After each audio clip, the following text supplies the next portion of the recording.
മോനുട്ടനും കുഞ്ഞാപ്പിയും മുടി വെട്ടാൻ പോവാട്ടാ. നമ്മളിവിടെ വന്നിട്ട് ഇവരുടെ മുടി വെട്ടിയിട്ടേ ഇല്ല. നേർച്ചയൊന്നുള്ളതുകൊണ്ടല്ല കേട്ടോ, ഇവിടെ ഒരു നല്ല സലൂൺ ഇല്ലെന്നേ. ഏട്ടൻ അവസാനം തപ്പി പിടിച്ചൊരു സലൂൺ കണ്ടുപിടിച്ചിട്ടുണ്ട്. 3 പേരും കൂടെ അതേ മുടി വെട്ടാൻ പോയി. മോനുട്ടനാണെങ്കിലും മുടി വെട്ടുന്ന ഇഷ്ടമല്ല കേട്ടാ. കാരണം വേറൊന്നുമല്ല, അവൻ്റെ ഗ്ലാമർ കുറഞ്ഞു പോകുമെന്നാണ് അവൻ പറയുന്നത്. ഞാനപ്പോൾ വിചാരിക്കും ഇവൻ ഇത്രയൊക്കെ ചിന്തിക്കാൻ വലുതായോ എന്ന്. ശരിയല്ലേ, പിള്ളേർ വലുതാവുന്നത് നമ്മൾ മനസ്സിലാക്കത്തേ ഇല്ല. അതേ കുഞ്ഞാപ്പിക്കാണെങ്കിൽ എനിക്ക് മുടി ഇങ്ങനെ നന്നായിട്ട് വളർന്നിരിക്കുന്നത് കാണാൻ ഇഷ്ടം. അപ്പോഴാണ് നല്ല ക്യൂട്ടായിട്ടുള്ളത്.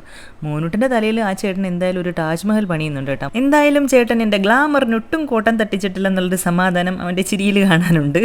കുഞ്ഞാപ്പി പണ്ട് ഭയങ്കര കരച്ചിലായിരുന്നു കേട്ടോ. മുടി വെട്ടുന്ന സമയത്ത് ഒരു 5 പേര് അവനെ ഇങ്ങനെ പിടിച്ചു വെക്കണം, എന്നാലേ മുടി വെട്ടാൻ പറ്റുള്ളായിരുന്നു. പക്ഷേ ഇപ്പോൾ കുഴപ്പമൊന്നുമില്ല, ഇപ്പോൾ ഇങ്ങനെ അനങ്ങാതെ പൂച്ചക്കുഞ്ഞിനെ പോലെ ഇരിക്കുന്നുണ്ട്.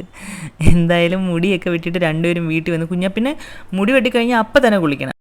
അതുകൊണ്ട് കഴിഞ്ഞ ഉടനെ ഞാൻ ഏട്ടൻ 2നെയും കൊണ്ടുപോയി കുളിപ്പിച്ച് റെഡിയാക്കി കേട്ടോ. നമ്മുടെ ചാനലിൽ കുഞ്ഞപ്പൻ്റെ പണ്ടത്തെ ഒരു ഡാൻസ് വീഡിയോ ഉണ്ട് കേട്ടോ. അത് കണ്ടിട്ട് 2ഉം കൂടെ കിടന്ന് തുള്ളുക. അപ്പോൾ ഇന്നത്തേക്ക് ഇത്രയേ ഉള്ളൂ. Tata bye.